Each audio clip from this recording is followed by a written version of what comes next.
The Electoral Commission is required by the Electoral Act to submit a report of any election conducted in the country. The report outlines key electoral activities executed during the pre-election phase, the election phase, and the post-election phase of the 2024 electoral process. Deputy Speaker of the National Assembly, Philippus Katamelo, tabled the report for the House to deliberate on.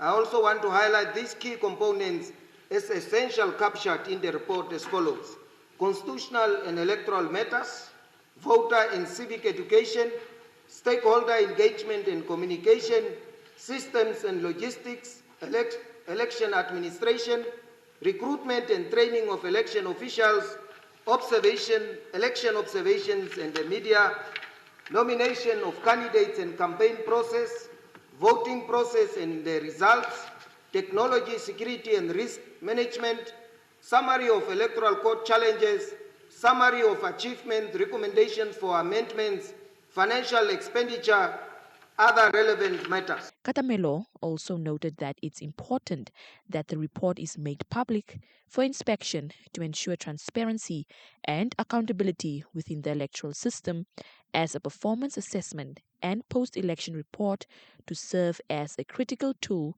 for reflecting on Namibia's electoral processes.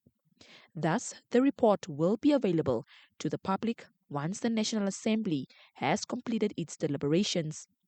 Some members of parliament made their contributions immediately to the tabled report. So, even where you stand to benefit from the dysfunctionalities of ECN across the political divide, it's very important for us to understand the structural problems.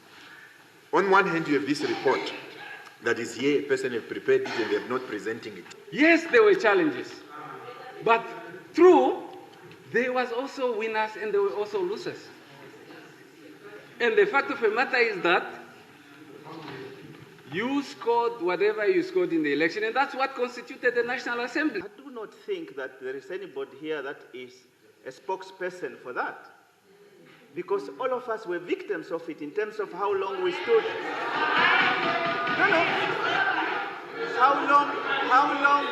How long we stood in those queues. How long we stood in those queues. Yes, how long we stood in those queues. And we have made that point clear that that was wrong and ECN should do better. Deliberations on the report continues on Thursday. Yoleni Shapela, NBC News, Windhoek.